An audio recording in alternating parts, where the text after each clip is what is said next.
कलाकारों की कोई उम्र नहीं देखी जाती है। क्या करती हो बाबू? मेरा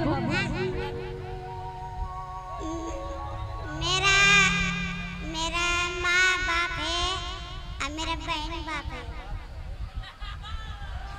अच्छा ठीक है, बहुत अच्छा, बहुत आगे बढ़ो, बहुत अच्छा। जाओ, परिवार के लोग आए हैं ना, जाओ, बहुत अच्छा बाबू। एगो गीत के फरमाइश आइल बा।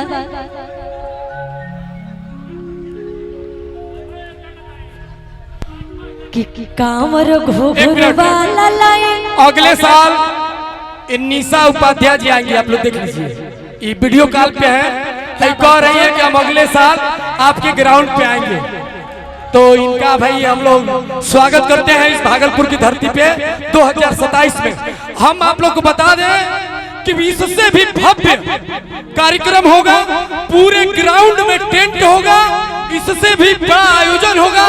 आप सभी का स्नेह, प्यार, आशीर्वाद मेरे पर यदि बना रहा तो मैं और चंदन भैया और प्रमोद परदेसी, नागेंद्र उजाला, पूरी टीम भोजपुरी की हम लोग यहाँ उतार सकते हैं। इसलिए आप लोग अपना आशीर्वाद, स्नेह, प्यार इस छोटे भाई पे जरूर बनाए रहिएगा। और निशा उपाध्याय अगले साल कांवरिया मेला 2027 में आएंगी। और हम लोग के अब तो भाई क्या हो गया, कमेटी की एक सदस्य बन गई खुशी कक्कर, ये भी आएगी अगले साल। इसके साथ आर्यन बाबू भी आएगा। तो हम लोग ज्यादा से ज्यादा कलाकार को आप लोगों को बुला और भजन का हम लोग आनंद लेंगे। आप सभी का बस प्यार बना रहे। इन्हीं सब शब्दों के देवघर के मेला, आज देवघर के मेला लगल बा बाबा के दरबार में। एगो चीज ले आई का कि कांवर घोघरवा लाई, आषाढ़ी के रुआ दमाए, कि हम देवघर जाए मना, कि कांवर घोघरवा लाई, आषाढ़ी के रुआ दमाए, कि हम देवघर जाए मना, कि जाके जलावा चढ़ाई गो हम देवघर जाइब ना।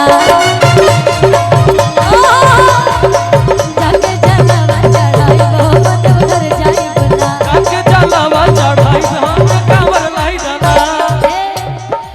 तो कांवर घोघरवा लाई, सड़ुआ गिरुआ दमाए, साड़ी गरुआ कांवर घोघरवा लाई, साड़ी गिरुआ दमाए,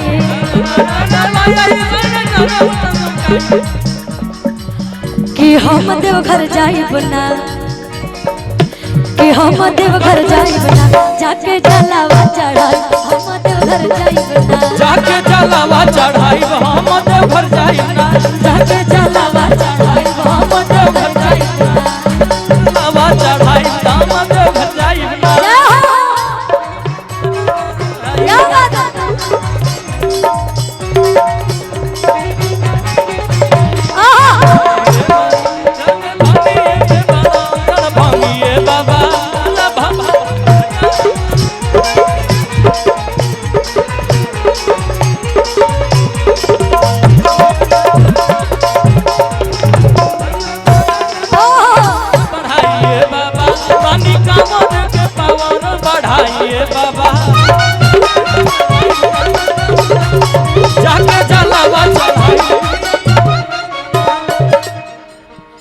और मोबाइल के जमाना में तो बिना मोबाइल के क्यों रही ना, चाहे देवघर में जाए, चाहे भक्ति करे, चाहे दुनिया के कोनो काम करे, मोबाइल बिना सब अधूरा लगेला। तो कहा तारी राह में रुकी के आगे से टाइम में,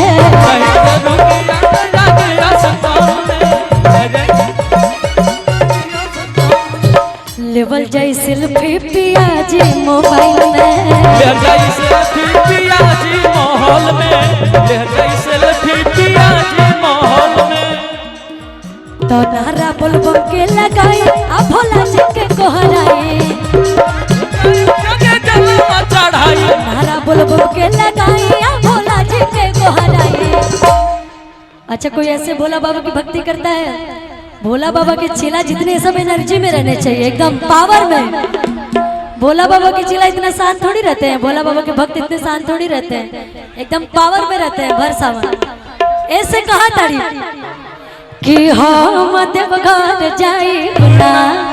आता नहीं ठुमका लगा के कि जाके जलावा चढ़ाई हम जाके जलावा चढ़ाई पिया जाके जलावा चढ़ाई हम देवघर जाइबना जलावा चढ़ाई पिया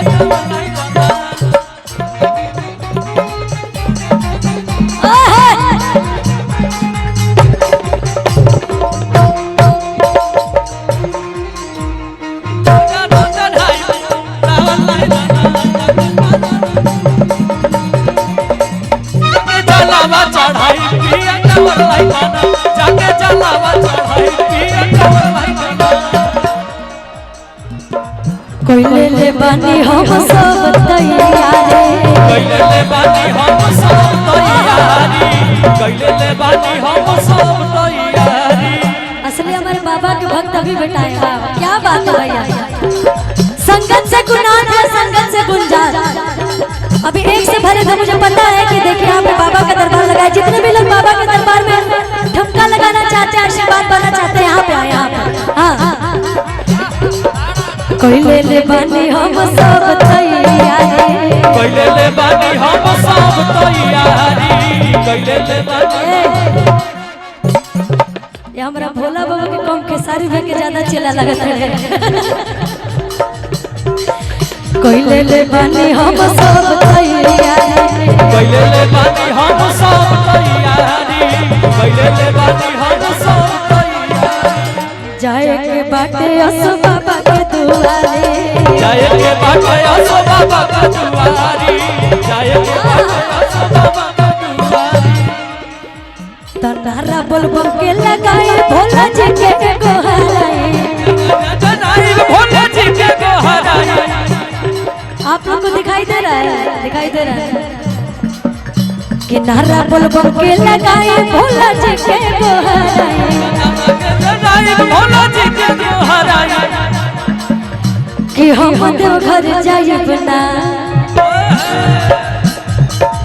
कि जाके जलावा चढ़ाई हम देवघर जाइब ना जाके जलावा चढ़ाई हम देवघर जाइब जाके जलावा चढ़ाई हम देवघर जाइब अच्छा उधर भी जगह थोड़ा हट जाइए उन लोग को भी देखने दीजिए थोड़ा थोड़ा साइड बना लीजिए कलाकारी अच्छा बा कलाकारी में कोनो कमी नहीं है थोड़ा थोड़ा पीछे हो जाइए उधर उधर के लोग भी देखे इन लोग की कलाकारी बहुत सुंदर बनाई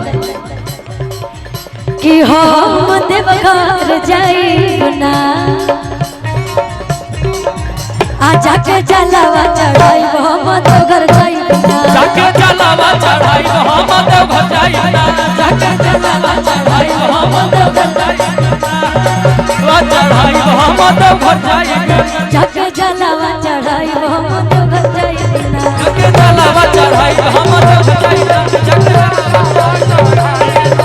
जलावा चढ़ाई हम देवघर जाइब जाके जलावा चढ़ाई हम देवघर जाइब जाके जलावा वाह भाई ये तो पूरा माहौल बना दिए भाई ताली बजा दो लोग एक बार अच्छा कहाँ के